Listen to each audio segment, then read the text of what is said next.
tant de fois que ton cœur...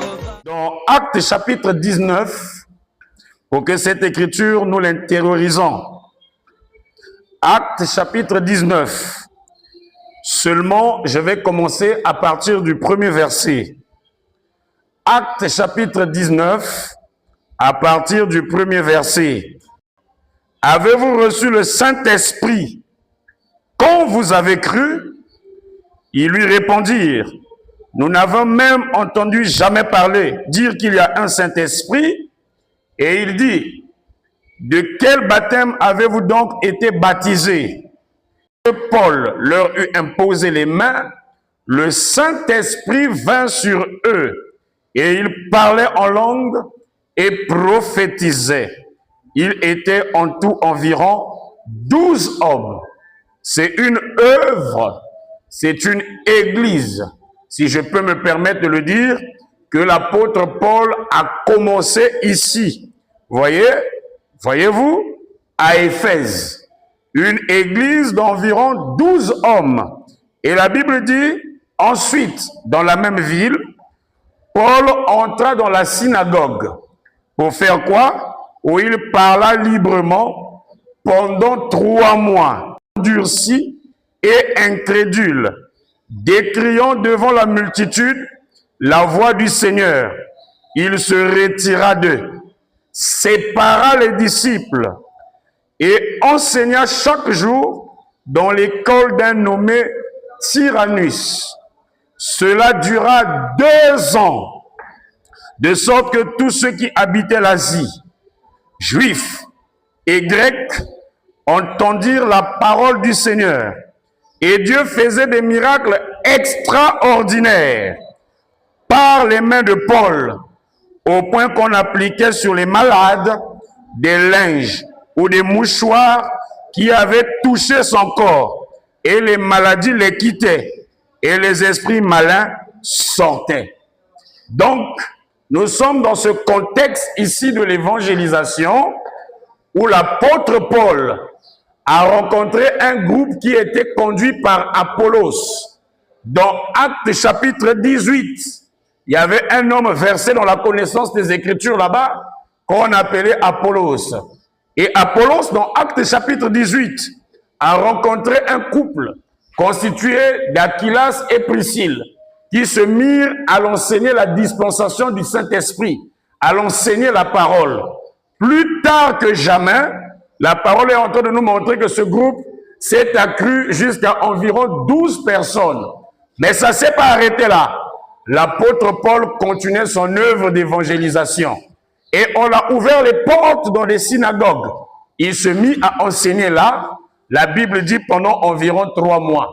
Mais seulement pendant qu'il enseignait les choses concernant le royaume de Dieu, cela a suscité des soulèvements, suscité des jalousies, des tensions, des querelles. Amen. L'apôtre sépara les disciples. Qu'est-ce qu'un disciple? C'est quelqu'un qu'on a fidèlement enseigné. Voyez-vous? Quelqu'un qui est resté là, qui a pris des enseignements, voyez, et qui se fait comme un élève, qui a appris. C'est ça un disciple. Et celui qui l'enseigne paraît comme le maître. Est-ce que c'est la vérité?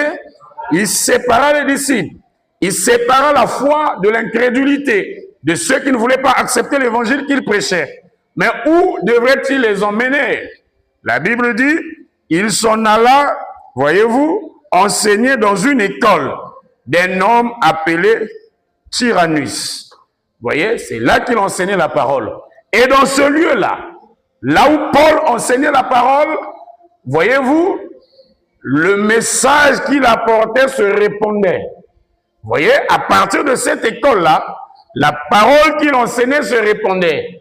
Et pas seulement ça, il guérissait les malades, parce que la présence du Seigneur était avec lui.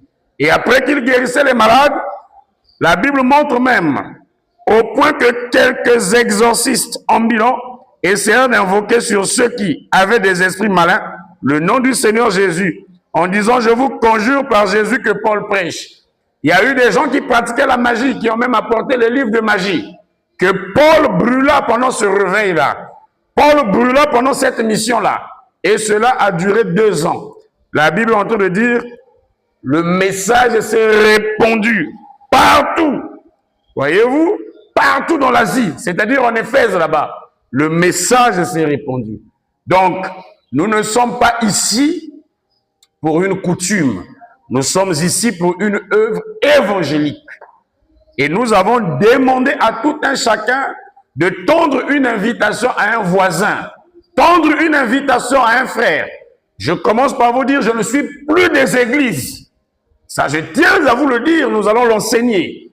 Je ne suis plus des églises, des systèmes des églises. Moi, monsieur, le frère Jokam, le frère Jury, Olsen, Kim Foko, Montpassy, je ne suis plus des églises, mais je suis pour la fraternité des frères. Vous voyez, les bien-aimés qui communient autour de la parole. C'est ça ce que je crois. Parce que les églises font mal. Voyez-vous, les groupements des gens rassemblés autour du nom appelé l'église, c'est la mort. Alors, nous avons demandé par le biais de Frère Grace et le Frère Chris de rappeler tout un chacun de venir avec un petit minimum. Comme nous n'avons pas de projecteur pour projeter les Écritures et les citations, donc nous procéderons donc à faire des petites brochures, condenser des citations du message. Vous voyez, condenser des citations du message pour que nous puissions faire une étude détaillée et méthodique. Pas à pas, chacun de vous peut lire. Ça ne s'arrête pas là, nous pouvons demander même à quelqu'un de lire. Parce que c'est une communion ouverte. Vous voyez, la parole ne doit pas se monopoliser sur quelqu'un. On peut demander à une sœur de lire, on peut demander à un frère de lire, que ce soit les citations de William Branham, que ce soit la Bible, et ainsi de suite. Alors, je vais demander à Frère Grace de s'approcher, nous mettre le petit sujet là au tableau, de peur que je me lève, je ne m'asseye, ça ne sera pas trop bon. Ou je me tiens debout, ou je m'assois. Mais comme les conditions ne sont pas encore réunies pour que je me tienne debout, donc je vais tenir ma conférence, voyez-vous, étant assis. C'est ça. Et vous suivez, notez, et au fur et à mesure que vous allez noter, si vous avez des questions, posez-les.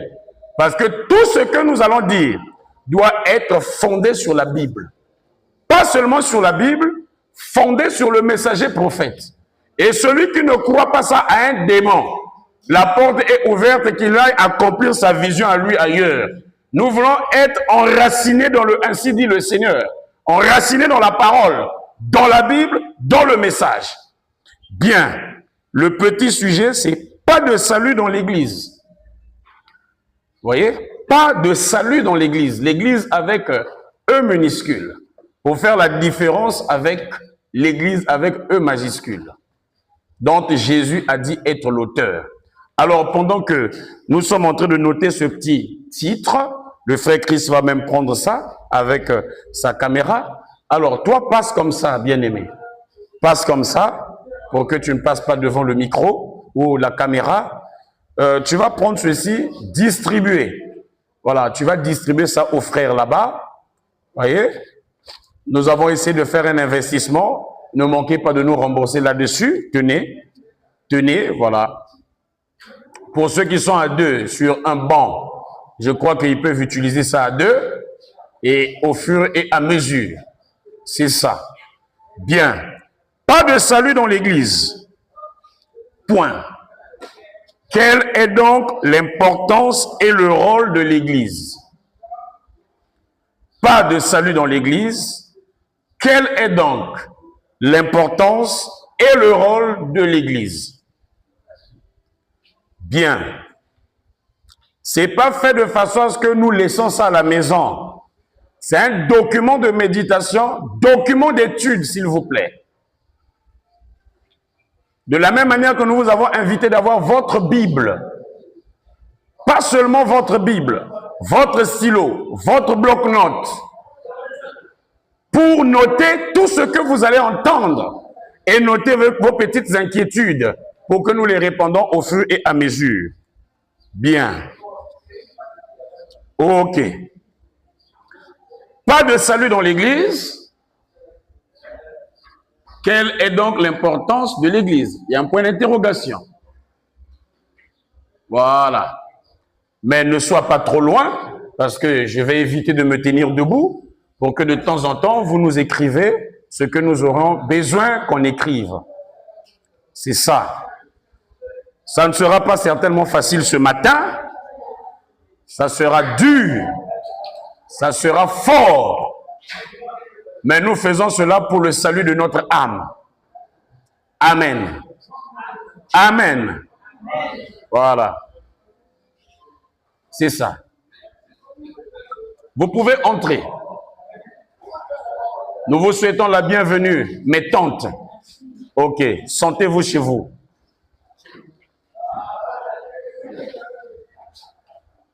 Bien, donnez aussi aux tantes là-bas. Ce sont mes tantes qui viennent de Pointe-Noire. Elles vont profiter à cette étude biblique avec nous.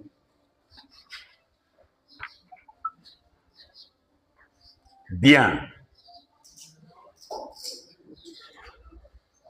Donc, le document que vous avez par devers vous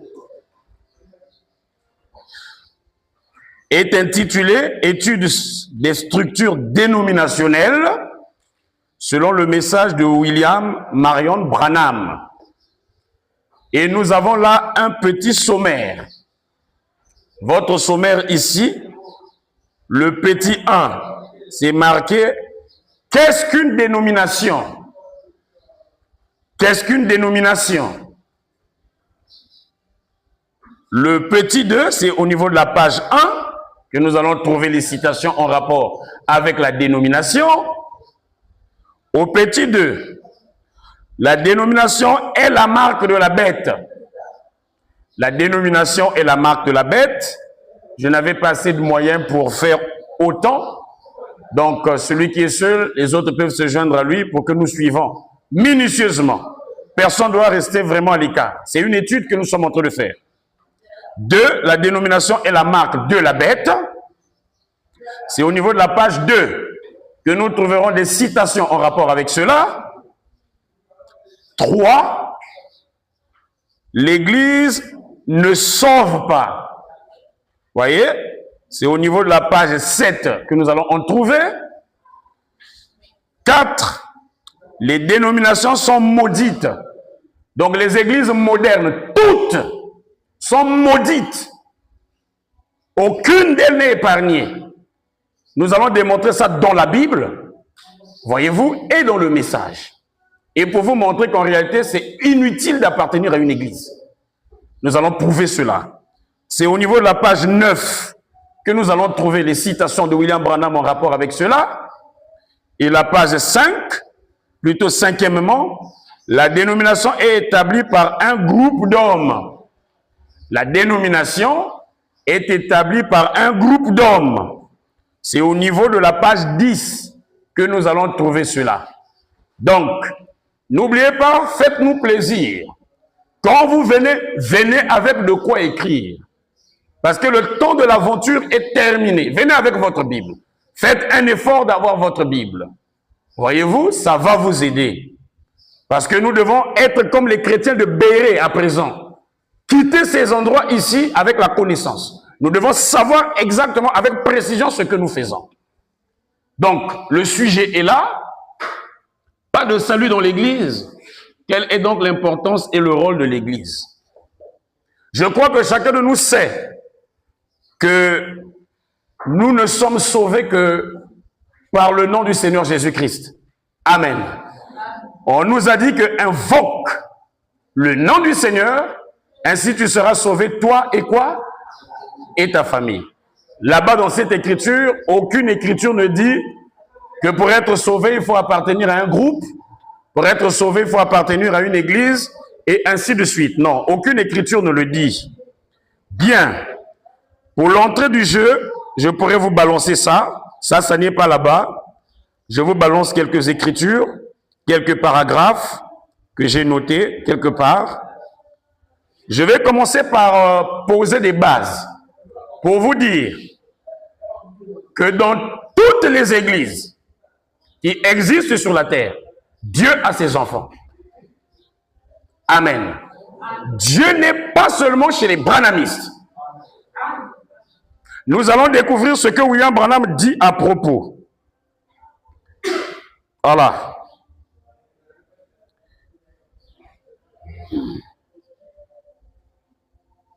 Bien.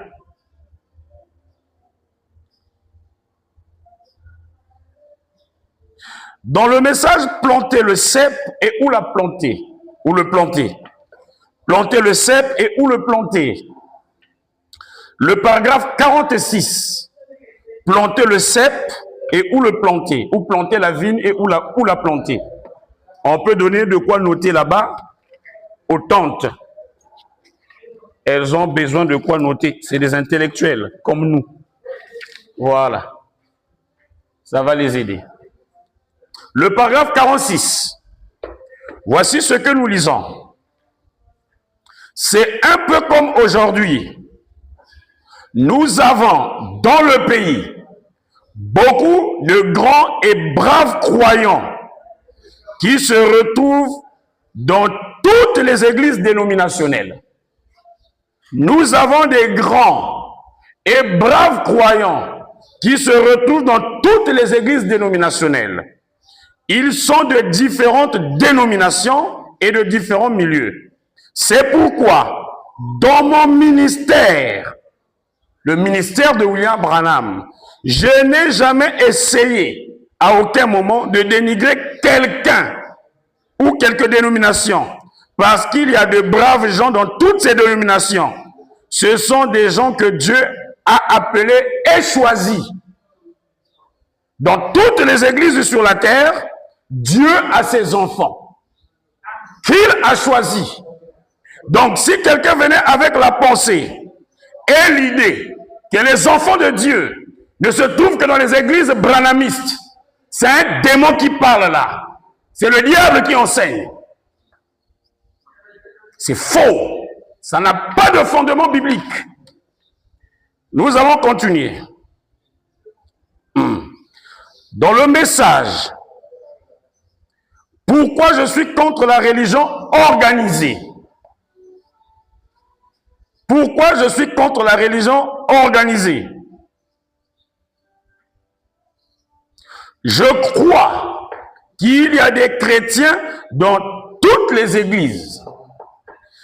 Et je ne parle certainement pas contre les chrétiens. Le paragraphe 23. Mais la raison pour laquelle j'ai fait ce que j'ai fait et dit ce que j'ai dit, c'est à cause de l'inspiration du Saint-Esprit sur la parole. Branham dit, dans toutes les églises, il y a des chrétiens. Amen. Merci.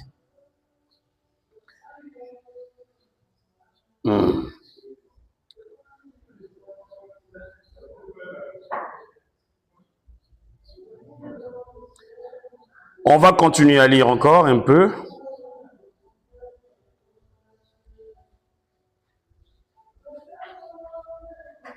Dans le message intitulé Élie, Élisée et la Sunamite, c'est prêché le 1er mars 1955. Le 1er mars 1955.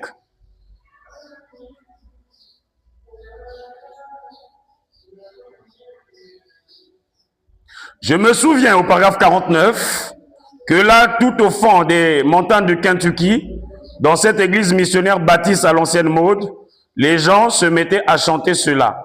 Les vieilles femmes ainsi que les autres. Ne le rejetez pas. De voir ces vieux gars, là autrefois, ces vieux, le chapeau sur la tête, crier, s'avancer à l'autel et accepter la vie éternelle. Croire au Seigneur Jésus-Christ. Pour avoir la vie éternelle, il nous faudrait croire à qui? Au Seigneur Jésus-Christ. Dans une autre citation, il dit, « Je pourrais rester dans l'une de ces églises dénominationnelles. Si je le faisais, toute l'influence que j'ai irait à cette dénomination-là.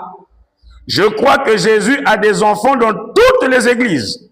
Ne croyez-vous pas cela? » Un gros amen. Jésus a des enfants dans toutes les églises. Amen. Jésus cherche ceux qui sont purs de cœur. Il a dit, ceux qui ont le cœur pur verront Dieu. C'est là que nous commençons. Ce qui n'a pas de fondement doit être détruit. Nous devons être basés sur le fondement des apôtres, Christ étant la pierre angulaire. Tout message où Jésus n'est pas le bienvenu est un message qui vient droit de l'enfer. Jésus n'est pas venu pour séparer les gens, mais Jésus est venu pour unir. Jésus n'est pas venu pour séparer les familles à cause des croyances, mais Jésus est venu pour unir. La religion aujourd'hui est en train de séparer les gens. C'est terrible. Les églises sont en train de séparer les gens. C'est terrible. Les gens ont même diabolisé leur propre famille parce qu'ils ne vont pas dans le même lieu que eux. Mais comment vous manifestez la haine, la répugnance? Comment allez-vous gagner vos membres de famille? Comment allez-vous les attirer? Soyons salés pour que nous puissions les gagner. C'est ça la vérité. Nous exploitons le document à la page 7. L'Église ne sauve pas. Puisque ça fait partie de notre sujet.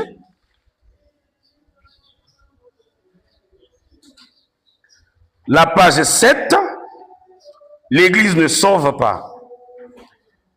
Questions et réponses sur les Hébreux, troisième partie. Questions et réponses sur les Hébreux, troisième partie. Le paragraphe 864. William Branham dit, « Et vous avez un choix à faire ce soir.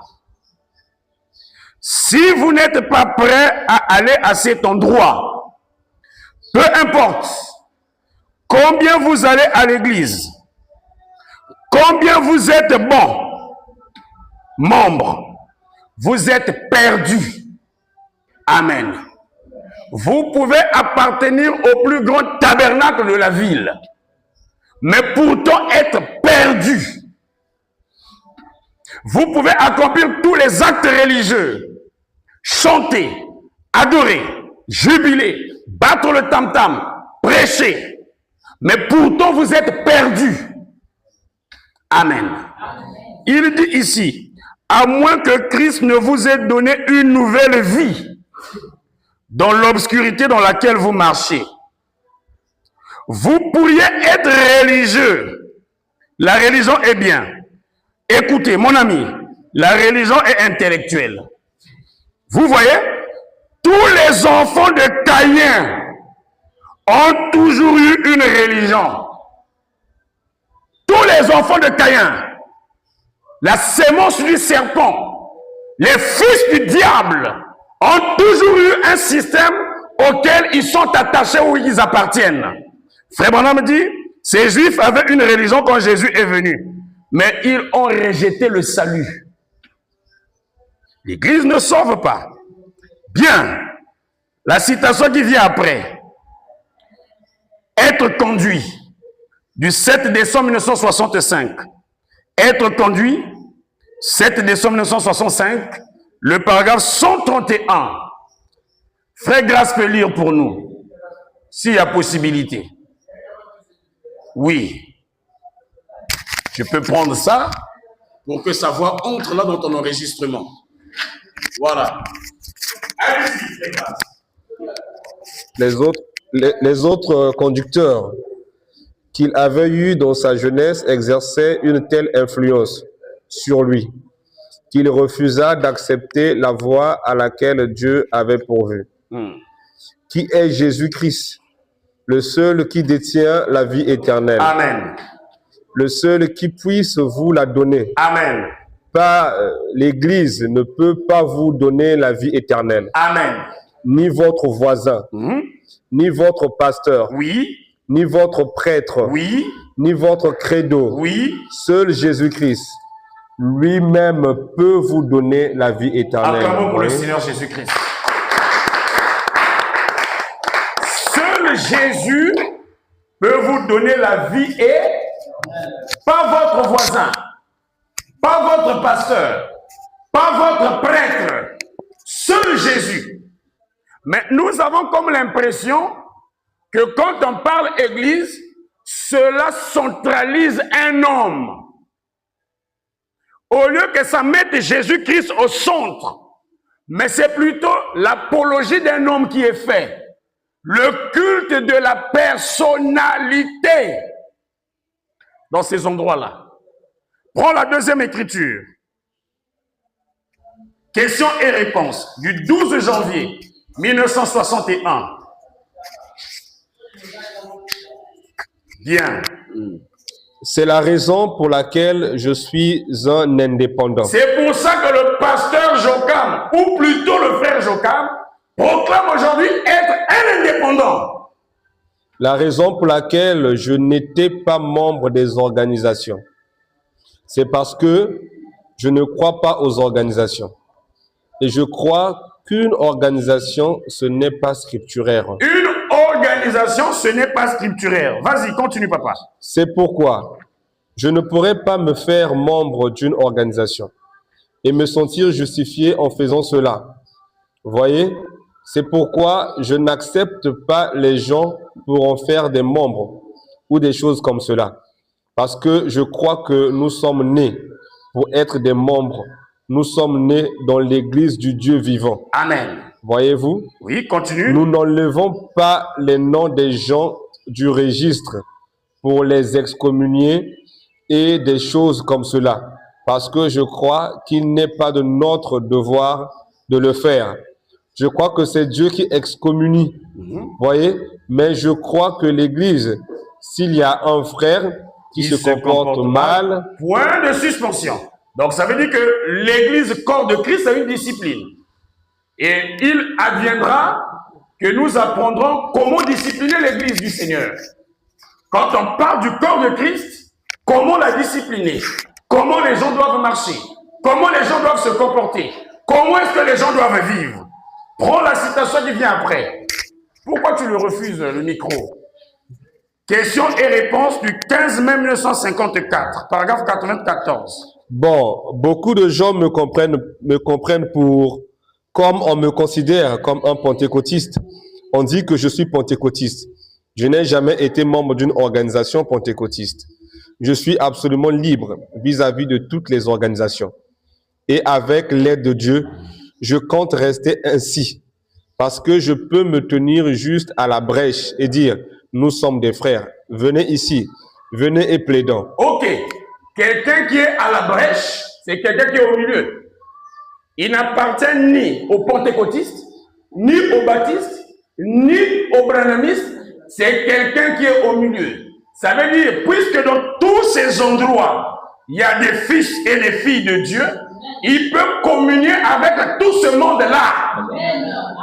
Si le propriétaire de ce message prêchez partout, communiez partout, collaborez avec tout le monde. On va vous donner les Écritures. Vous qui n'avez fait que hériter, qui êtes-vous? Pour créer des barrières. Ça nous croyons, ça nous ne croyons pas. Non, nous ne sommes pas ici pour créer ou former des barrières et des frontières. Mais nous sommes ici pour que les gens naissent de nouveau. Que les gens entrent en contact avec Christ, avec le Saint-Esprit. Voilà notre seule mission. Si dans toutes les églises, dans toutes les dénominations, il y a des fils de Dieu, nous croyons que tôt ou tard, le Saint-Esprit les éclairera. Et ils comprendront que ces milieux sont sales. Comme moi j'ai compris que le branhamisme est sale. Pas Branham, mais le branhamisme.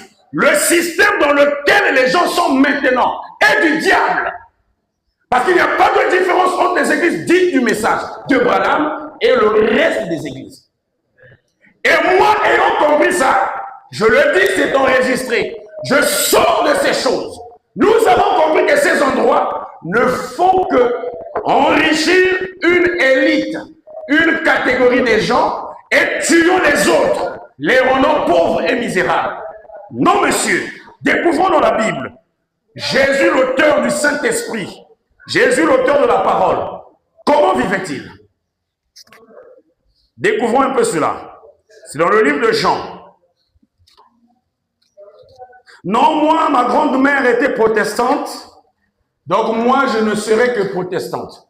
Mais si une église ne sauve pas, à quoi sert cette appartenance?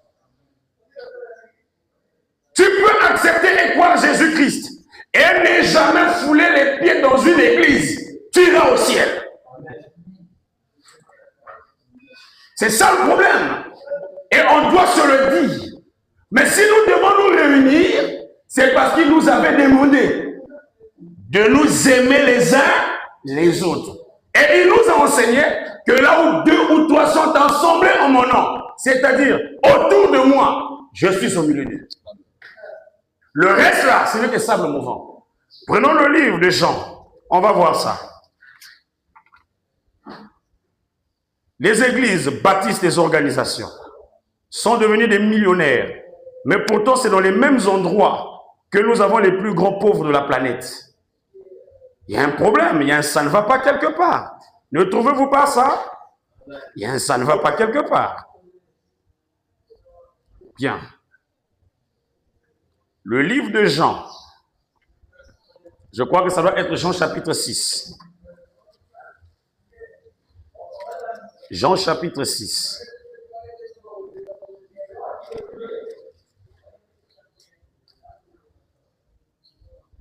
Jean chapitre 6, à partir du verset 4. Écoutez ceci. Et vous allez me dire quel est le pasteur. Qui croit que Jésus est le bon pasteur? Amen. Qui croit qu'il est le bon berger? Amen. Vous allez me dire quel est le pasteur qui fait ceci.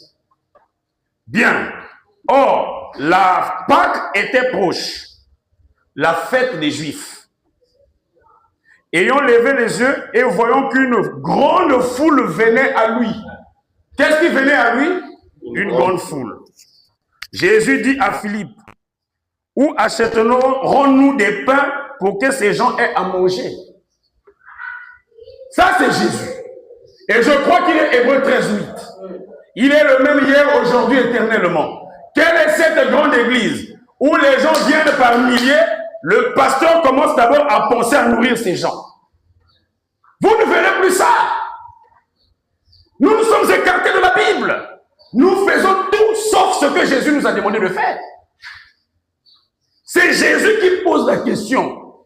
Ils sont nombreux. Où achèterons-nous des pains pour que ces gens aient à manger?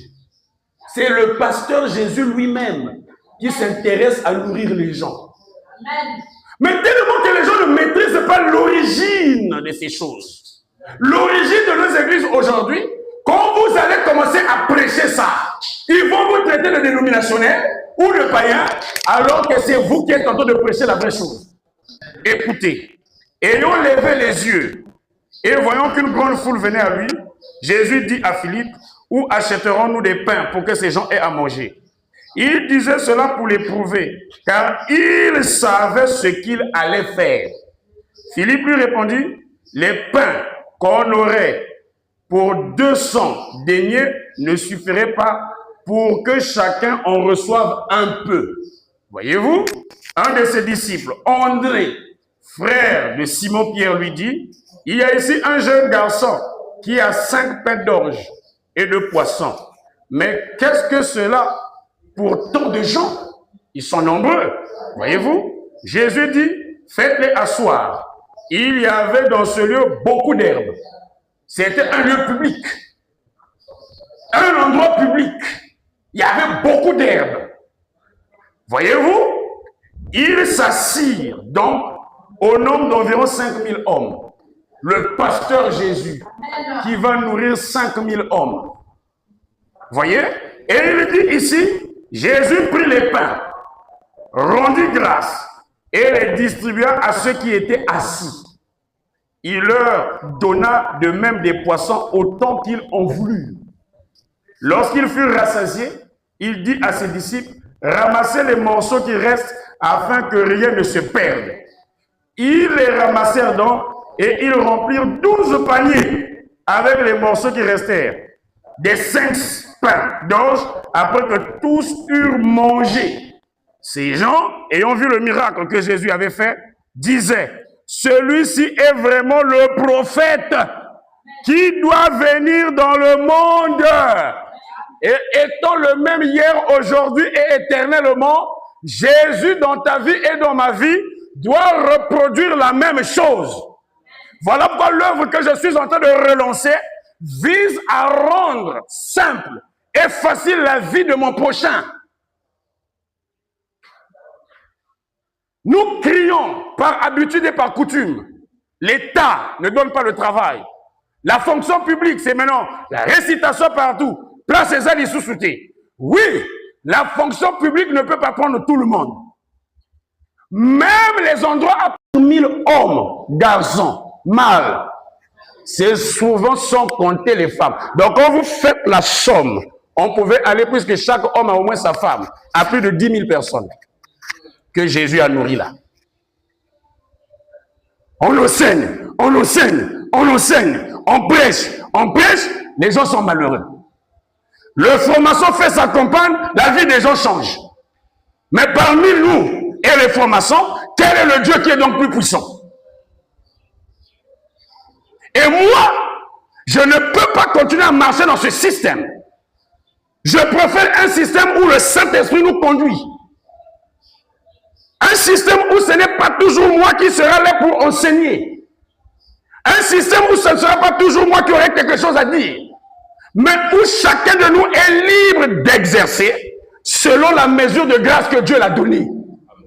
Amen, amen. Oui, monsieur. Un système où chacun aura la parole. Pas un système où il n'y a que des gens appelés du groupe de Bilombo qui chantent la chorale. Non. Non, non, non. Non, non, non. 1 Corinthiens chapitre 14. Tout ça, c'est des systèmes des hommes. C'est pas juste. 1 Corinthiens chapitre 14.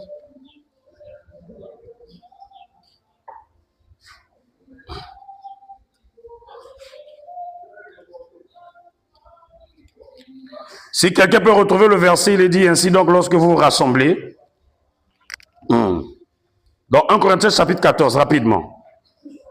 Si quelqu'un retrouve ça, il peut nous citer ça, le temps que je le cherche. Que le nom du Seigneur soit béni. Voilà, le verset 26. Le verset 26. Le verset 26 de 1 Corinthiens chapitre 14. Je peux lire. Que faire donc, frères? Ici, Paul est en train de nous montrer comment devraient se tenir des réunions. Que faire donc, frères? Lorsque vous vous assemblez, les uns ou les autres, parmi vous ont-ils un cantique? On ne va pas toujours demander à quelqu'un qui veut chanter. Non. Quand c'est le Saint-Esprit qui préside, ça bouillonne dans le cœur. Et nous voulons être un peuple indépendant. Nous voulons être un groupe libre où chacun qui veut chanter, chante. Il se peut que c'est par toi que le Saint-Esprit guérira quelqu'un. On ne veut pas voir toujours les mêmes personnes. Nous voulons être un peuple, si le Saint-Esprit tombe et qu'il veut parler en langue par un frère, le frère est libre de parler en langue. Ce n'est pas toujours les mêmes visages que le Saint-Esprit utilisera. C'est écrit où? Je continue. Quelqu'un a-t-il une instruction, un conseil, une instruction, une révélation, une langue, une interprétation? Que tout se fasse pour l'édification. Pas pour casser, pas pour diviser, pas pour détruire. Que quelqu'un me dise Amen. C'est ça le problème. Quand vous vous assemblez, quelqu'un a-t-il un cantique? C'est pas qu'on doit te forcer, frère, viens chanter. Ce n'est pas approprié seulement à gester groupe musical. Non, c'est pas ça. Parce que nous sommes un royaume de sacrificateurs. Un royaume, je dis bien des sacrificateurs. Tous nous sommes des prêtres pour Dieu dans le Nouveau Testament. Tous nous avons un travail à faire. Oh, laissez-moi vous dire, une sœur peut se retrouver dans une localité. Elle trouve les gens. Elle parle du Seigneur. Les gens croient. Elle peut baptiser les gens là-bas. Des sœurs, elle les baptise. S'il n'y a pas un homme, que ferons-nous alors? Voyez-vous? On ne doit pas se bâtir des limites, des frontières. C'est ça le problème. On va régler toutes ces affaires. Je continue. Puisque l'Église ne sauve pas, Frère Grâce, lis la dernière écriture. Concernant l'Église ne sauve pas. Dans le message, il y a ici plus que Salomon. Il y a ici plus que Salomon. Prêché le 15 mai 1961, le paragraphe 50. Il y a ici plus que Salomon. Allez-y. Jésus réprimandait ces pharisiens de son temps. Oui. Parce qu'ils avaient manqué de le reconnaître, lui qui était leur Messie. Oui. Ils avaient été satisfaits. Et les gens de cette époque-là, c'était à bien des égards comme aujourd'hui. Comme aujourd'hui, oui. Ils comptaient sur l'Église pour leur salut. Oui. Eh bien, je déclare ceci. Si vous êtes un catholique qui compte sur l'Église pour le salut, vous êtes perdu. Vous êtes perdu. Si vous êtes un baptiste qui compte sur l'Église pour le salut, vous êtes perdu. Oui. Si vous êtes un pentecôtiste qui compte sur l'Église pour le salut, vous êtes perdu. Oui. Mais si vous êtes catholique, pentecôtiste ou baptiste, quoi que vous puissiez être, et que vous comptiez sur Jésus-Christ pour le salut, vous êtes sauvés. Oui. Car c'est par la foi que nous sommes sauvés. Voyez-vous? Oui, le paragraphe 51. Maintenant, aujourd'hui, les gens sont arrivés au point où ils comptent sur l'Église pour le salut. L'Église n'apporte pas le salut. L'Église n'apporte pas le salut. Oui. Le salut vient de Christ, voyez-vous. L'Église n'a pas de salut. C'est Christ qui a le salut. Oui. Maintenant, j'aimerais dire ceci. Les gens comptent sur l'Église pour le salut. Et qu'obtiennent-ils? Des credos. Voilà. C'est des enseignements, des doctrines, vas-y. Et des organisations et ainsi de suite. Et c'est la même chose aujourd'hui. Ils étaient donc satisfaits en croyant que c'était la volonté parfaite de Dieu qu'ils aient. Et ces credos et ainsi de suite. Et de faire ces choses. Ok. Nous allons passer donc à autre chose, la page 9. La page 9. Nous avons abordé ça dimanche. Les dénominations ou les églises modernes d'aujourd'hui, toutes sont maudites. Toutes. Aucune n'est épargnée. Toutes sont maudites. Toutes. Parce que c'est des dénominations. C'est des organisations. Comment est-ce qu'on reconnaît une organisation? C'est lorsqu'elle est gouvernée par une personne en tête. Lorsque vous avez un leader en haut là, voilà une tête qui est considérée comme chef. Frère Branham dit, vous humanisez l'Église. C'est-à-dire, vous donnez une conduite humaine à l'Église. Voilà pourquoi, frère bien-aimé, ce n'est pas moi qui est la référence finale de votre vie. Ce n'est pas moi qui suis l'absolu de votre vie. Je peux t'orienter à prendre une décision. Je peux te conseiller, mais je n'ai rien à t'imposer. Parce que tu dois être guidé par le Saint-Esprit. Je reviens sur un sujet. Voilà, frère Christian, cette posture n'est pas bonne. Voilà, vous avez un homme, un frère ici, qui veut se marier. Puisque nous avons enseigné que pour se marier, les personnes nées de nouveau et rompues du Saint-Esprit n'appartiennent qu'au tabernacle. Bon, les sœurs nées de nouveau n'appartiennent qu'au tabernacle. Les frères nés de nouveau n'appartiennent qu'au tabernacle. Déjà, nous venons de contredire ça par la citation de Branham. Parce qu'il dit, mariez-vous aux chrétiens. Mariez-vous à un croyant. Et voilà, c'est un homme dont la réputation est bonne. Il craint le Seigneur. Mais il est quelque part en train de s'embrouiller dans une église baptiste. Tu pries le Seigneur de façon visible. Le Seigneur te donne un signe. Et c'est ton partenaire. C'est ton époux. C'est ton épouse. Tu viens voir le pasteur qui est dénominationnel. Il dit non, non, non, non, non, non. Vous devez vous marier entre vous, c'est-à-dire les croyants du message. Demandez la citation. Cette citation n'existe pas. Parce qu'on n'est pas parti d'une église locale.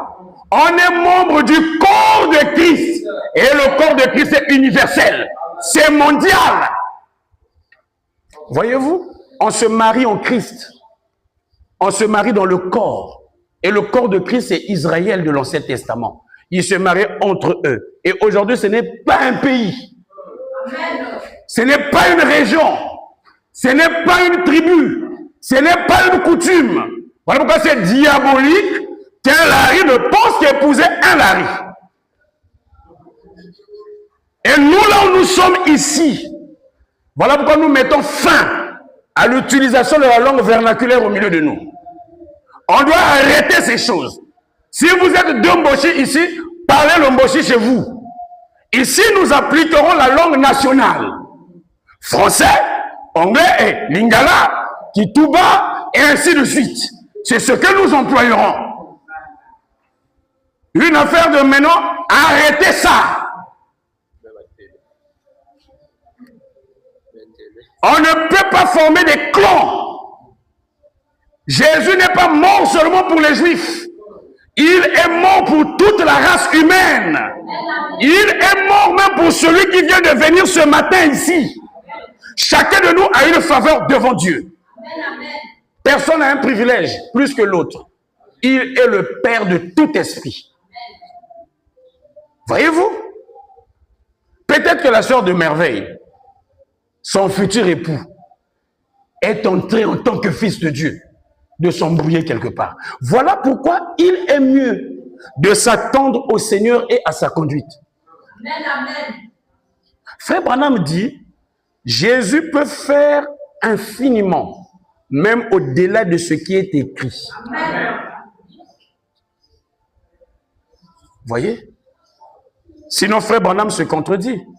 Comment est-ce qu'un baptiste, lui qui était un prophète en son temps, un baptiste, George Smith, baptiste, donc, à ce moment-là, on pouvait dire un païen. Mais les gens n'ont pas compris pourquoi frère Branham l'a admis. Parce que pour frère Branham, un chrétien, ce n'est pas celui qui vient seulement à son tabernacle. Un chrétien, c'est celui qui croit Christ. Voilà pourquoi nous sommes en droit de respecter même un prêtre à partir de maintenant. Critiquons le diable, critiquons Satan, mais ne critiquons plus les personnes. Il se peut que le prêtre est dans cet état parce qu'il a manqué quelqu'un qui devait l'éclairer. Avant de critiquer quelqu'un, là tu as apporté la révélation. Là tu as apporté la lumière. Et c'est ce que les branhamistes sont devenus. Tout ce qu'ils savent, c'est prendre les pierres. C'est là où frère Branham dit, ce n'est pas seulement en priant pour vos parents et pour vos amis qui fera qu'ils croient. Il dit, il faut aller vers eux. Quel est le christianisme que nous avons maintenant là? Non, Seigneur, fais que ma famille puisse être sauvée. Fais que ma famille puisse être bénie. Non, il faut quelqu'un qui se lève, qui se présente devant eux et qui les parle de la parole. Et la parole n'est pas de dire, croyez Branham. La parole, c'est de dire, croyez Jésus. Aujourd'hui, Branham n'est plus là. Mais Jésus continue à parler et à agir. En aucun cas, je n'emmène les gens à s'attacher ni à moi, ni à mon assemblée. Mais ma mission personnelle, je dois le dire, c'est que l'homme ait une relation intime avec Dieu. Je peux appartenir à une église, mais ne pas avoir une relation avec Dieu. Je peux être l'ami du pasteur et ne pas avoir une relation avec Dieu.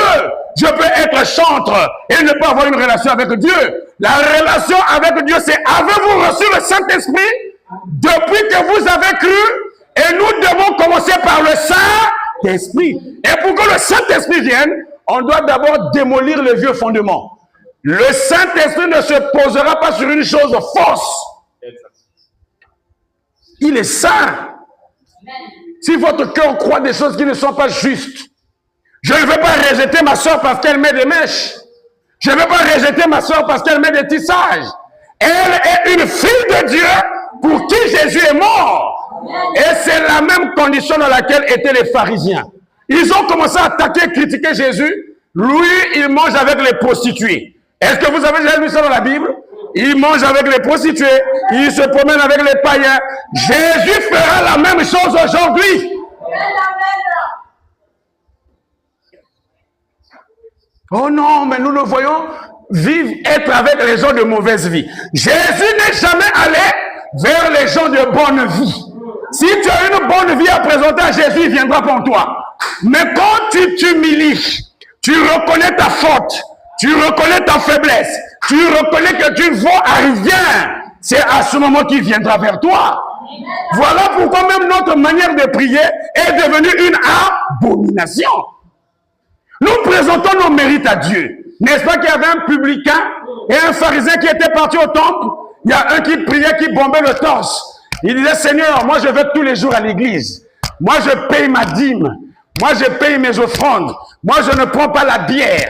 Moi je ne prends pas l'alcool. Je ne suis pas comme ce frère-là qui est à côté. Est-ce que vous avez déjà vu ça? Qui a déjà vu ça? Rapidement, retrouvez-moi cette écriture-là. Regardez, il disait, moi je ne suis pas comme celui-là. C'est l'esprit qui a gagné les gens dans les églises. Parce qu'il ne couche pas avec les femmes, parce qu'il ne boit pas, parce qu'il ne va pas dans les boîtes de nuit, il se met à dénigrer les autres. C'est pas juste. C'est pas juste. Je crois que c'est le livre de Luc.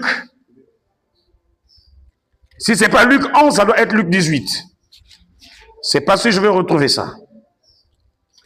Oh Seigneur. Retrouvez ça dans Luc.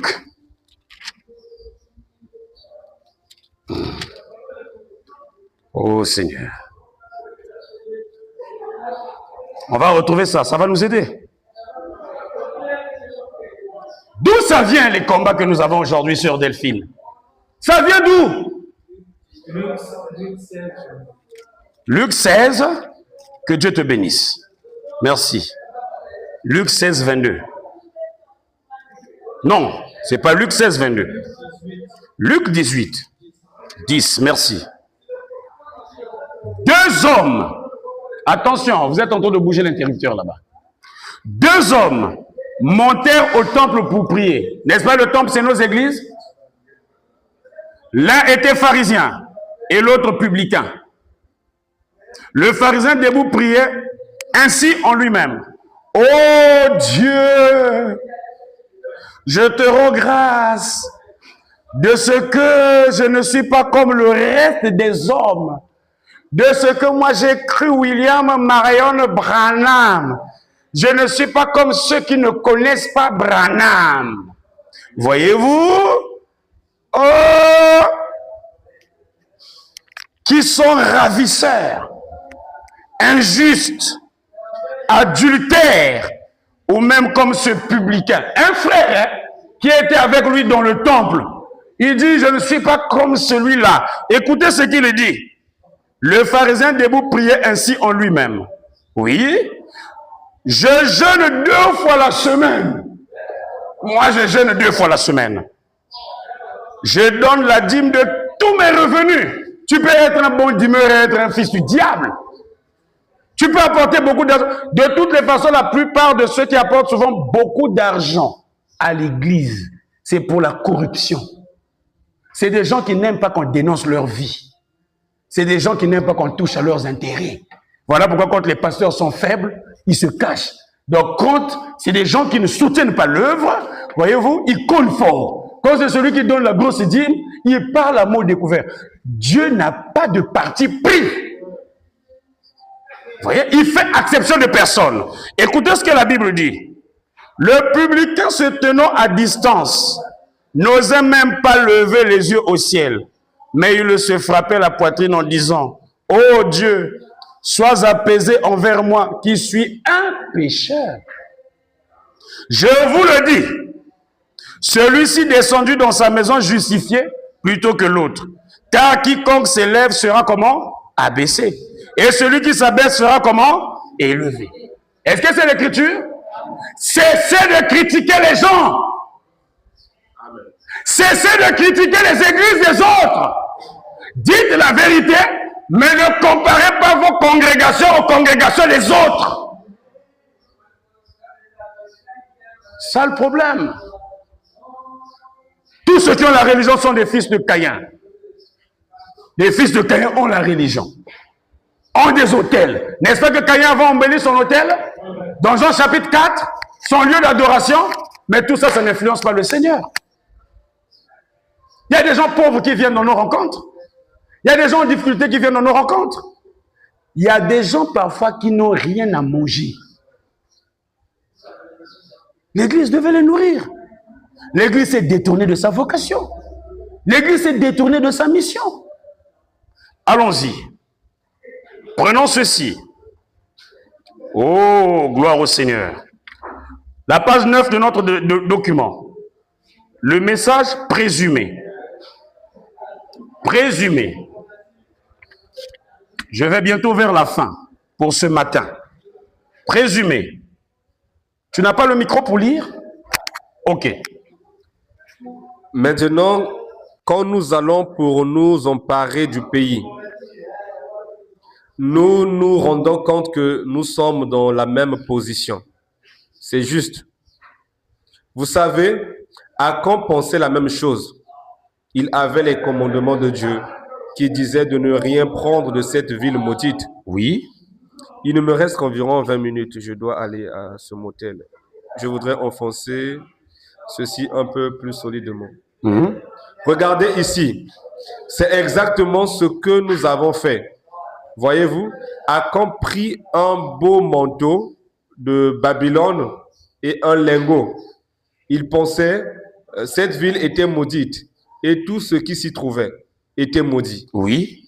Et il s'avère que les dénominations sont maudites. Les dénominations sont maudites. Que quelqu'un répète ça après moi. Les dénominations sont comment? Quand vous sortez là, vous voyez église temps, tabernacle temps. Il y a la malédiction là. Allons-y. Tu peux lire. Ça semble affreux, mais c'est la vérité. Ça semble affreux, c'est dur. Mais c'est la vérité. Prends la deuxième écriture qui suit. L'âge de l'église de Laodicée. Oui, l'âge de l'église de Laodicée. C'est cette petite ligne directrice que j'ai apportée le mieux que je pouvais, par l'histoire et par la Bible. Et j'ai montré que cela avait traversé tous les âges de l'église et que c'est ainsi aujourd'hui. J'ai montré que ces dénominations sont une malédiction devant Dieu. Les dénominations sont quoi? Une malédiction devant Dieu. Continue. J'espère que c'est ancré dans votre esprit par la Bible, par les actes des apôtres, par l'histoire et tout. Continue. À aucune époque, Dieu n'a organisé son église. La mère des églises organisées, c'est la hiérarchie catholique romaine. Voilà. L'église catholique romaine est la mère des organisations. Et dès qu'un réveil éclate dans un groupe protestant, celui-ci revient tout de suite en arrière et fait la même chose. Et la Bible dit qu'elle était une prostituée. Et ça, elle avait des filles qui étaient les églises sorties d'elle pour que ce soit des prostituées. Il fallait que ce fussent des femmes. La voilà, nous établissons donc. Voilà. Les dénominations sont maudites. Voyez-vous, les églises traditionnelles, là, nos églises là dont nous sommes membres, là. Voilà, comme ma défunte grande-mère, protestante fiée. Quand elle a commencé à perdre les enfants, elle était maintenant déçue. Déçue. L'église était obligée de venir la donner la communion à la maison, l'église protestante. Après, lorsqu'elle est arrivée à perdre son petit-fils chiclatif, elle a dégamé. Elle a dit, non, ceux-là vraiment, apparemment, il y a un problème. Je lui ai dit, mais mamie, mais toi tu es protestante depuis ton jeune âge. Comment? On dit, alors que chaque veillée, elle donnait des contributions. Chaque veillée, elle donnait des contributions. Jusqu'à ce que Mémé a refusé de remettre encore pied à l'église. Parce que l'église l'avait déçue. Qu'est-ce qui en est la cause? Les gens sont partis dans l'espoir d'être sauvés. Mais on finit par se rendre compte que dans nos endroits appelés église, c'est là où ils vont encore trouver beaucoup de problèmes. S'il y a des gens qui critiquent bien les autres, qui parlent mal des gens, c'est des gens qui sont dans les églises. S'il y a a des autres ou les uns qui dénigrent certains, c'est dans vos églises. S'il y a même des gens qui vivent très mal, ce sont des gens qui viennent des églises. S'il y a des égoïstes, ce sont les prétendus croyants. Ils se cachent derrière la Bible. Mais la Bible n'a pas dit qu'on ne peut pas partager un païen. C'est pas ce que la Bible a dit. La Bible a demandé que la religion pure et véritable consiste à visiter quoi? Les veuves, les orphelins et les pauvres. As-tu pris le temps de recenser le nombre de pauvres dans ta société? Dans ton environnement?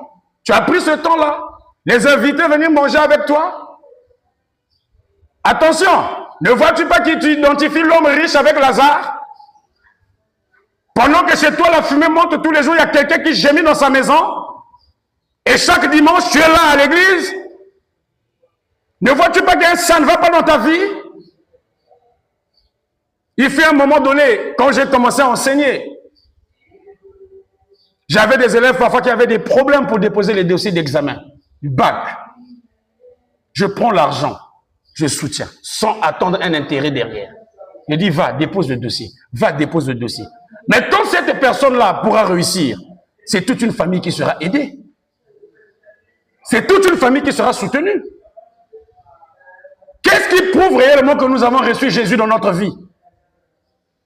Voilà pourquoi notre action sera basée sur l'évangélisation, la prière pour les malades et guérisants, la conscientisation des koulouna dans des prisons. Comment voulez-vous qu'on ne vienne pas détruire vos maisons, défoncer vos maisons, alors que vous ne les appelez pas pour les instruire? Vous croyez que c'est votre prière qui fera qu'ils ne viennent pas casser ta maison? Notre action visera à construire même des orphelinats, des écoles. Ce n'est pas pour que nous devenions millionnaires. C'est pour que les démunis viennent même apprendre gratuitement. Nous avons reçu gratuitement, donnons gratuitement. C'est à ça. L'Église de Dieu qui a reçu la puissance, on ne veut plus parler même de la pauvreté. Non, non. Il suffit de bien s'organiser. On ne parlerait plus de la pauvreté. Chacun pourrait se retrouver. Mais comme nous avons un problème sérieux de Saint-Esprit, de la vie éternelle, on ne peut pas vivre comme les autres ou pour les autres. À quoi ça servirait de garder beaucoup d'argent en banque, des millions en banque, et de voir quelqu'un dans ton voisinage qui meurt parce qu'il a manqué 5 000 pour acheter une ordonnance? Tu sais, qu'est-ce que tu payeras comme prix pour ça? C'est là où même Frère Branham dit que pour toute âme qui ira en enfer, que nous avons rencontré, sans lui parler de Jésus, nous répondrons pour ça. Vous croyez que cette affaire ici de connaître Jésus est une affaire simple? La Bible dit, il était mieux pour nous de ne pas connaître ces choses que de les connaître et ne pas les pratiquer. Je vous dis la vérité. Tu te réveilles le matin, tu prends le sac. Je m'en vais à l'église. Tu prends ta pièce, tu déposes, je ne sais pas, dans le panier. Tu finis, tu rentres à la maison. Une semaine après, tu reviens. Et je t'apprends que tu as commencé à faire cette affaire-là, cette danse-là. Ça fait peut-être 15 ans depuis que tu vas à l'église. Posons-nous un peu une question ouverte. Qu'est-ce que tu as constaté d'avancement dans ta vie?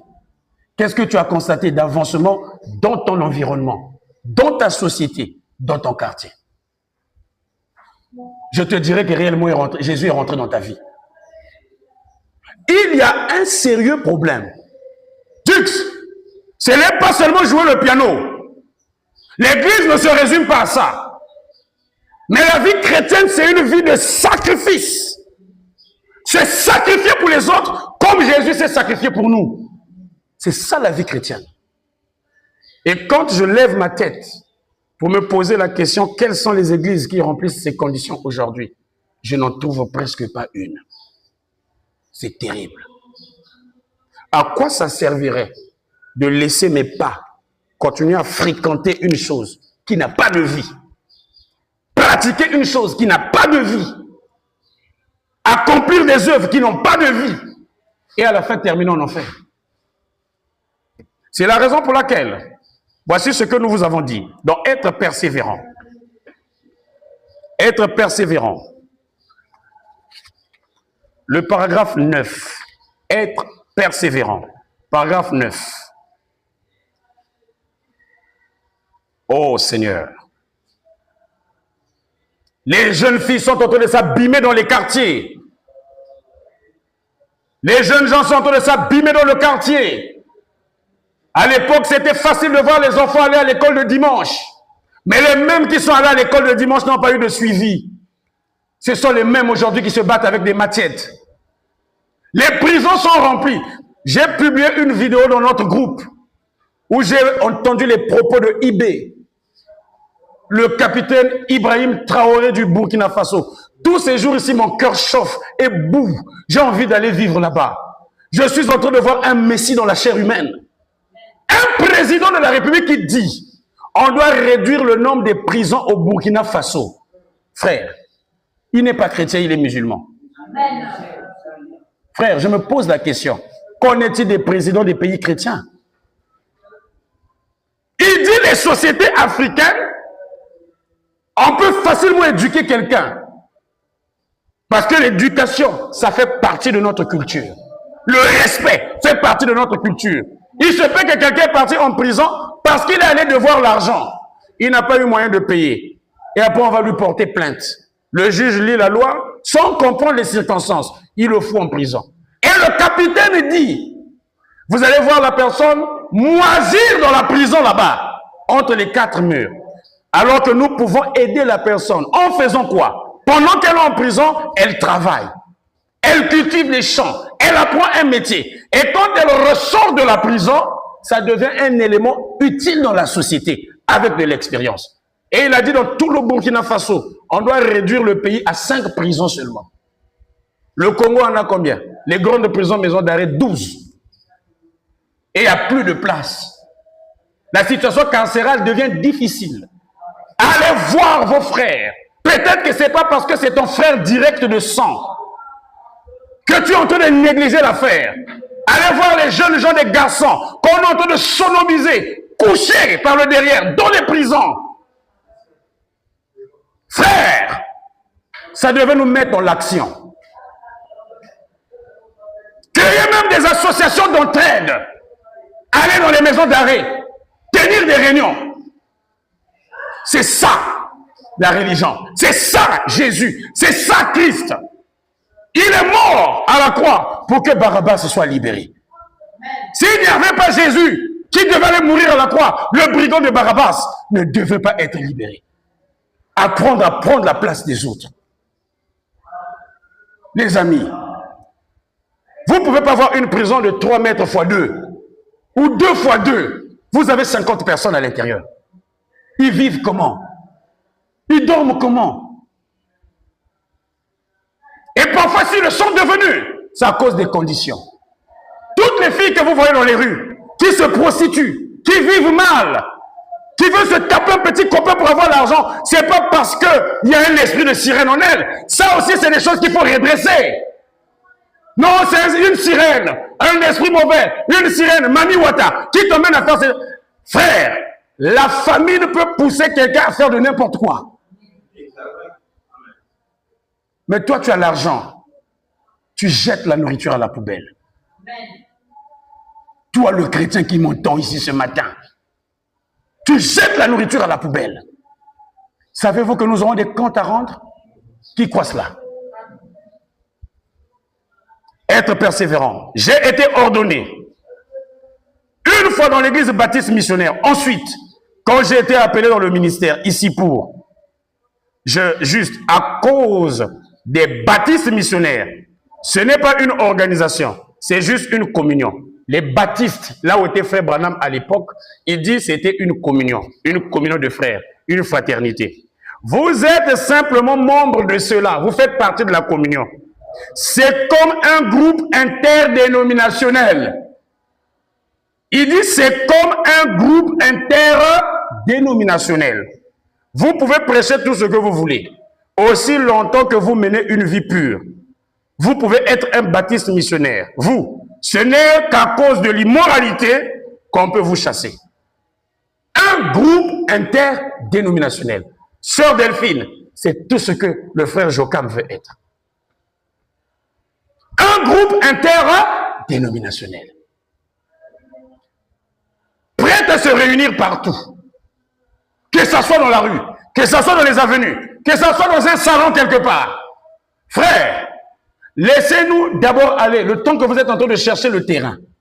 Vous allez vous rendre compte que même la manière que nous sommes en train de nous réunir, de donner les enseignements, nous serions même plus libres, avec moins de charges, que lorsque nous avons un endroit qu'on appelle chez nous.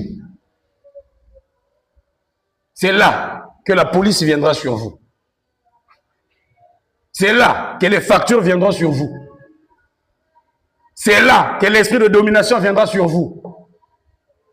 Mais Jésus a dit, là où 2 ou 3 sont assemblés en mon nom, je suis au milieu d'eux. Que quelqu'un me dise Amen. Amen. Oh là là. J'ajoute un petit truc avant qu'on termine. Notez ceci, ça va vous aider. Dans le message Un guide, le 14 octobre 1962, un guide, le 14 octobre 1962, si vous pouvez déjà nous mettre votre mélodie là, ça pourra nous aider. 14 octobre 1962, un guide, paragraphe 6. Et maintenant, n'importe quand, j'ai vu mes filles là-bas et mes jeunes gens venir assister ce matin. Écoutez ceci, c'est pour vous. Et maintenant, n'importe quand, vous êtes toujours les bienvenus ici au tabernacle, où nous n'avons aucun autre credo que Christ.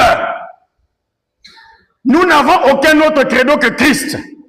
Aucune autre loi que l'amour. Y a-t-il quelqu'un qui soit prêt pour ça?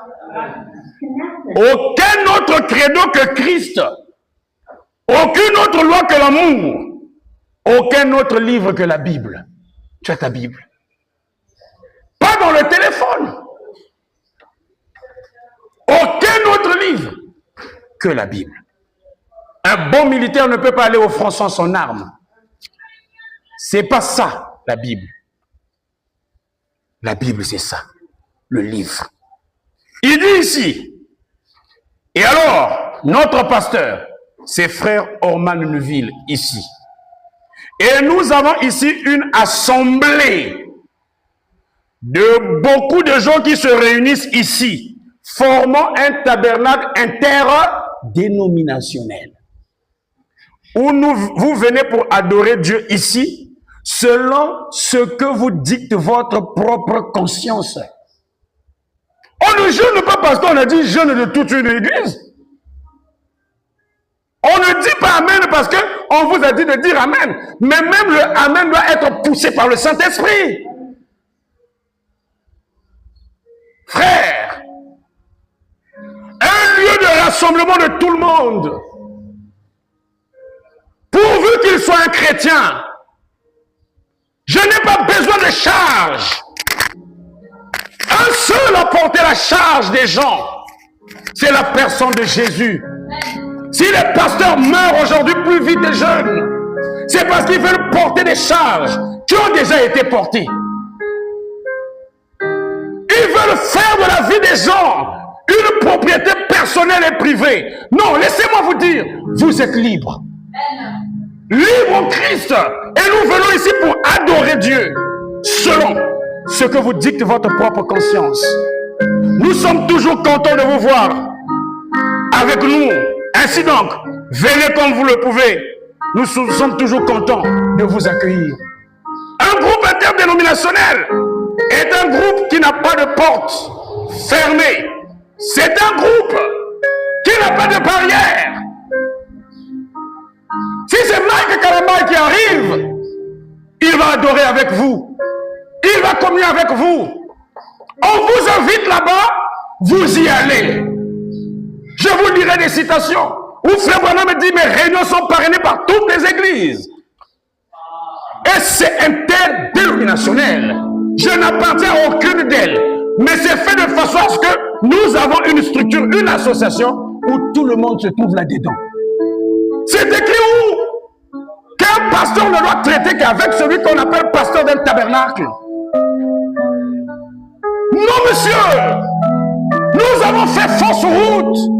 Et ce sont ces guerres des églises et des religions qui détruisent l'Iran, qui détruisent Israël, qui ont mené des guerres dans le monde. Nous sommes un en Jésus. Il est mort pour nous. Il est mort pour toi. Et même ce matin, il peut encore te témoigner son amour. Ton titre que tu portes ne représente rien devant Dieu. Le grade que tu as ne représente rien devant Dieu. Mais je veux être conduit par le Saint-Esprit, comme cela a été avec David. David qui était un roi, mais quand l'onction de Dieu tombait sur lui, il ne regardait pas son rang, il ne regardait pas son titre, il pouvait se mettre à chanter. L'Éternel est mon berger, je ne manquerai de rien. L'église n'est pas là où on vient faire du bruit. Après c'est des plaintes pour nuisance sonore. Mais c'est là où les gens se réunissent en son nom. Et il est au milieu d'eux. C'est ça l'église. Même dans ta chambre avec ta femme, tes enfants, tu peux faire de ta maison une église. Oui. Frère Branham me dit, sortez de ces idoles dénominationnelles. C'est ces sphinx. Ces pyramides. Où les pasteurs sont les statues du haut de la chair. Des idoles que les gens viennent adorer. Ils sont surélevés. Et c'est eux qui dominent sur vous. Voilà pourquoi je vous ai dit dimanche. Raison pour laquelle tu commences bien. Quand tu étais dans le monde, tu gagnais facilement ta vie. Mais dès que tu commences à devenir chrétien et que tu t'attaches à une église, ta vie s'appauvrit. Qu'est-ce qui se passe? Dieu ne te bénira jamais dans quelque chose qui est maudite. Et laissez-moi vous dire, et je vous lance un défi, à partir de maintenant, ta bénédiction est en train de s'ouvrir. Nous sommes en train de faire tomber les barrières dénominationnelles pour que ta vie prospère maintenant. On ne peut pas prospérer dans un système maudit. Et pendant que je parle, puisque le Saint-Esprit te donnait déjà le désir de ton cœur, pendant que je suis en train de le ressentir maintenant, ta vie doit prospérer. Parce que tant que tu es lié dans un système, tu ne prospéreras pas. Je mets à défi ma foi. Je mets à défi mon œuvre. Dieu nous bénira. Ce n'est pas parce que nous étions incapables que nous n'avons pas pu être là où nous étions. Mais c'est parce que j'ai compris et Dieu m'a parlé. Dieu m'a parlé. Je vous parlerai de ces expériences plus tard. Il a dit c'est à dessein que je t'ai amené jusqu'à ce stade. Tu risquerais de ressembler exactement à tous les autres. Une église est bien bâtie, mais tu n'aurais pas le poids des âmes. Tu n'aurais pas à comprendre ce que les autres souffrent. Tu te ferais un homme important. Il dit non. Voilà pourquoi je vous conseille plus de m'appeler maintenant frère. Appelez-moi plus frère. Le titre de pasteur ne sauve pas. Ça ne mène pas au ciel. Au contraire, ça te causera juste des ennuis. Appelez-moi frère Jury. Appelez-moi frère Jocam. Même les titres de révérend ne servent à rien. Nous n'avons qu'un seul qui doit être vénéré et révéré. C'est la personne du Seigneur Jésus-Christ. Que quelqu'un me dise un amen. Que quelqu'un dise gloire à Dieu. Dieu ne peut pas bénir quelque chose qui est maudit. Je me suis posé la question. Pourquoi il n'y a que des chrétiens qui sont misérables et pauvres? C'est parce que nous sommes entrés dans un système que Dieu ne soutient pas. Non, monsieur. Pourquoi payons-nous les dîmes, et nos vies n'avancent pas? Alors qu'il a dit, j'ouvrirai pour vous les écluses des cieux. C'est parce que nous soutenons ce que Dieu ne nous a pas demandé de soutenir. Alléluia. Est-ce que vous pouvez me dire un amen? C'est ça la vérité. Écoutez ce qu'il dit. Que votre lumière luise ainsi devant les hommes. Prêché à Jeffersonville. Frère Branham dit au paragraphe 15. C'est très bien, sœur. Amenez votre enfant et tous les autres qui ont leur enfant ici et qui désirent qu'on les consacre. Eh bien, nous serons heureux de le faire. De tenir un service de consécration pour nos petits bébés. Maintenant, Jésus dans les Écritures, maintenant, dans cette église-ci, Nous avons un mélange. Vous écoutez le mot là? Nous avons un mélange de toutes sortes d'organisations. Et ici, il est à Jeffersonville dans son église. Nous avons un mélange de toutes sortes d'organisations. 2 points. Certains sont protestants. Voilà pourquoi ce n'est pas important de demander à quelqu'un de quitter l'église protestante. Pour l'emmener dans un système qui ressemble à l'église protestante et parfois plus pourri encore. Mais il dit, maintenant dans cette église-ci, tu suis sa Christ. Nous avons un mélange de toutes sortes d'organisations. Fiston, Dieu t'a donné un don, va chanter partout. Il y a un concert, si c'est le frère Patrice Ngori Mouzoko, et que le Saint-Esprit dit dans ta conscience, va jeter une pierre à l'édifice, va de l'avant. Ce matin, les barrières dénominationnelles sont brisées, détruites. Voilà pourquoi un puissant serviteur de Dieu avec un don de guérison, un don de vision, de prophétie arrive, exercer son ministère, peu importe l'endroit. Le Saint-Esprit vous dit pour votre problème, allez assister à ces réunions. Je n'ai pas à vous interdire. Il est celui qui nourrit ses petits de bec en bec. Et les guérisons sont prédestinées.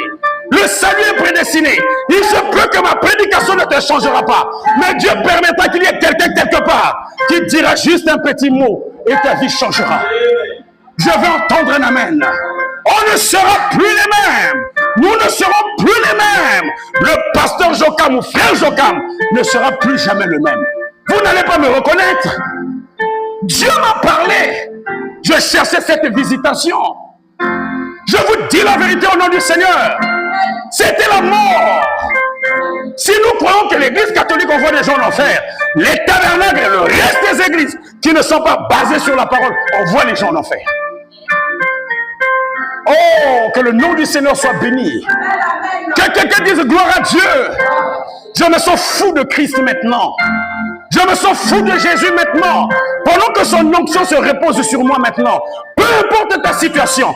De la même manière que je suis en train de délier les liens de la dénomination, que ta vie soit aussi déliée. C'est ça la vérité. Quel est le problème que tu as? Quelle est la situation que tu as? Nous sommes des dieux faits chair. Et Dieu ne peut pas être contrôlé. On n'a pas besoin d'un pape au-dessus de nous. Oh Dieu. Certains sont protestants. D'autres sont catholiques. Frère Branham dit, il y a même des juifs qui viennent ici, à Jeffersonville, au Branham Tabernacle. Des juifs orthodoxes. C'est pourquoi nous nous disons absolument interdénominationnels. Donc il n'y avait pas que les gens qui se sont baptisés là-bas qui venaient là-bas. Non, des gens avaient leurs églises, ils venaient. Voilà pourquoi nous devons enseigner, donner des messages, des enseignements sur les plateformes, partout, en public, qui aideront même celui qui se trouve dans une église de Ngunza. Amen. Je ne suis pas seulement pasteur pour vous. Le don de pasteur est un don mondial. Il a fait aux uns comme prophètes, d'autres apôtres, évangélistes, pasteurs. Ce n'est pas pour une église locale, mais c'est pour le corps de Christ entier. Il dit, et maintenant, afin que vous le sachiez, dans cette église, nous essayons d'être une église scripturaire. Scripturaire veut dire quoi? Basée sur la Bible, sur les Écritures, qui s'en tient juste à la Bible. Tout ce qui est dit à n'importe quel endroit dans la Bible, nous suivons cela exactement tel quel. Pourquoi le pasteur Jokam est en train de dire appelez-lui frère? Non! Savez-vous que Jésus s'est attaqué plus aux pharisiens? Savez-vous qu'il les a fait des problèmes? Qui le sait? Frère Grâce, lis cette écriture pendant que je vais terminer. Oh Dieu. Je prends d'abord questions et réponses sur la Genèse. C'est la dernière citation de Branham. Merci Seigneur pour Branham qui est venu nous dire la vérité. Les églises nous ont divisés. Vous avez vu ce qui s'est passé chez Maman Olangue? Qui connaît l'histoire de ce qui s'est passé là-bas? Maman Olangue a travaillé durement dans le ministère du combat spirituel. Et après avoir travaillé, l'église s'est développée alors qu'elle avait commencé juste dans un petit hangar. Ils ont acheté un domaine de 120 parcelles en Combo, à l'arrêt Capitaine. Quand elle s'est rendue compte qu'elle était sur le point de quitter la terre, de mourir, elle a nationalisé. Sinon, elle a rendu familiale toute la propriété de l'église. C'est toute une fondation, on appelle ça fondation Olangue. Des maisons, des biens, tout. Elle a mis ça en son nom et sur la concession des enfants. Et quand elle meurt, vous savez que le ministre Jean-Richard Bruno Itois est pasteur là-bas. Quand ils ont vu ça, ils ont dit non, c'est pas normal. Mais c'est l'église Olangue qui a quitté la RDC, elle est venue ici. Elle n'avait pas l'argent, elle n'avait pas de moyens et elle n'a pas travaillé seule. Elle a travaillé avec beaucoup de gens. Elle meurt. Mais il y a des pasteurs qui ont été formés. Ça veut dire que ceux qui restent là font la continuité. Comment est-ce qu'on va nous imposer leurs enfants comme pasteurs? L'affaire est partie au tribunal à la veille de Covid. On vient de délibérer, on les a ravis tout. L'église fait honte aujourd'hui. C'est écrit où que moi si je prêche et que vous avez érigé une dénomination, à la fin il faut que ça soit mon fils qui puisse hériter. C'est là où Frère Branham a dit, après mon départ, si vous commettez un jour une erreur, de faire qu'un homme devienne votre chef, il dit ce jour-là même, vous mourrez spirituellement. Voilà pourquoi je ne suis pas conduit par Joseph Branham. Et je ne veux pas que ceux qui sont derrière moi soient conduits par Joseph Branham. Mais je veux qu'ils soient conduits par le Saint-Esprit. Joseph Branham n'est pas le chef de Jésus. Il n'est pas le chef de l'épouse de Christ. Il n'est même pas le chef de William Branham. Dieu dans sa main n'a eu que 7 messagers. 7. Et le 7e, c'était William Branham. Quand il est parti, il a dit, je dois diminuer pour que Jésus puisse croître. Il ne nous a pas laissé auprès d'une personne physique.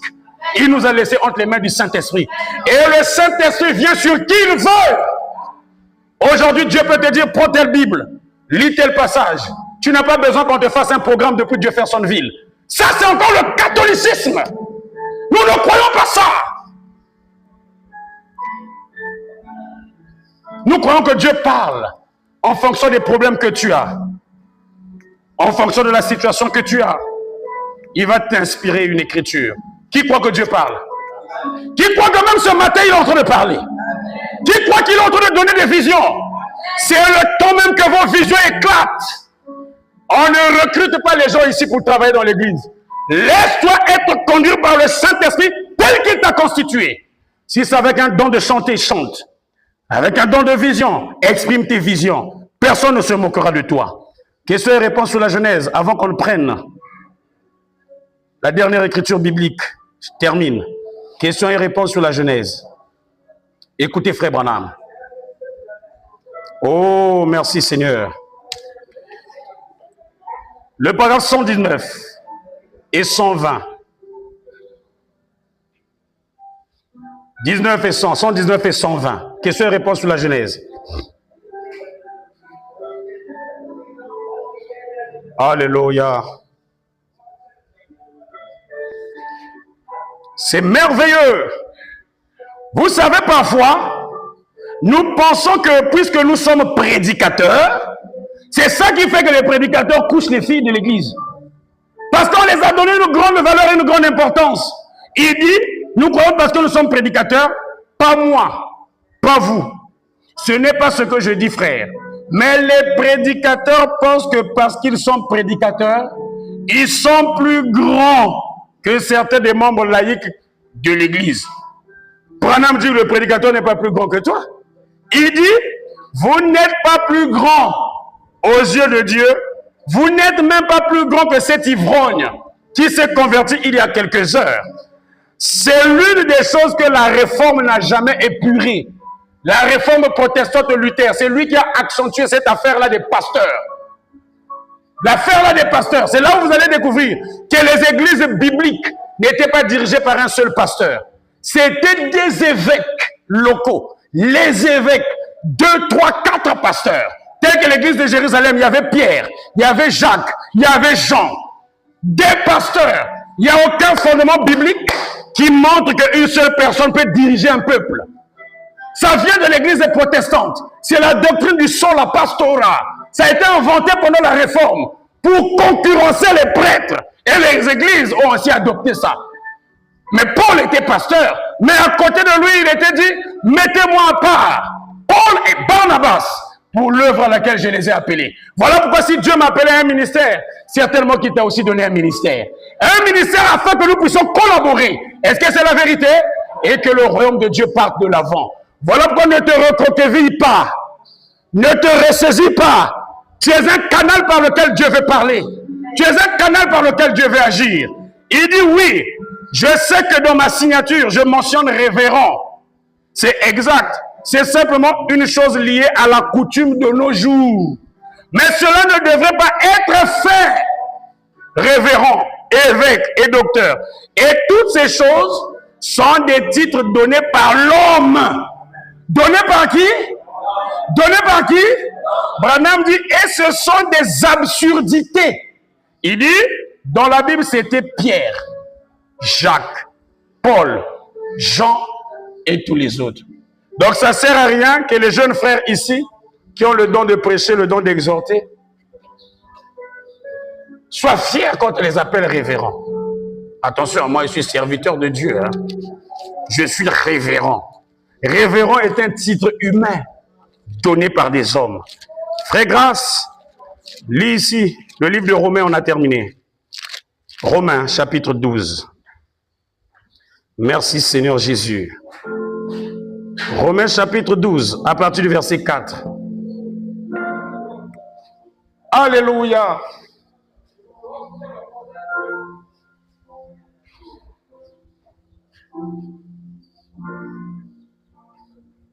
Romains chapitre 12 à partir du verset 4. Allez-y. Car comme nous avons plusieurs membres dans un seul corps, et que Alléluia. tous les membres n'ont pas la même fonction. Ainsi, nous qui sommes plusieurs, nous formons un seul corps en Christ. Et nous sommes tous membres les uns des autres. Continue. Puisque nous avons des dons différents, selon la grâce qui nous a été accordée, que celui qui a le don de prophétie l'exerce selon l'analogie de la foi. Toi qui as le don de prophétie, tu le bloques pourquoi? Il y a des gens qui veulent connaître les mystères de Dieu dans leur vie. Continue. Que celui qui est appelé au ministère s'attache à son ministère. Que celui qui enseigne s'attache à son enseignement. Et celui qui exhorte à l'exhortation. Que celui qui donne le fasse avec libéralité. Que celui qui préside le fasse avec zèle. Que celui qui pratique la miséricorde le fasse avec joie. Continue. Que la charité soit sans hypocrisie. L'amour sans hypocrisie. Tu dis que tu aimes la sœur. Derrière là-bas, tu parles mal d'elle. Sans hypocrisie. Continue. Ayez le mal en horreur. Oui. Attachez-vous fortement au bien. Par amour fraternel, soyez pleins d'affection les uns pour les autres. Y a-t-il des gens ici prêts à manifester l'affection les uns pour les autres? Allez-y. Par honneur, usez de prévenance réciproque. Ayez du zèle et non de la paresse. Qu'est-ce qui fait que vous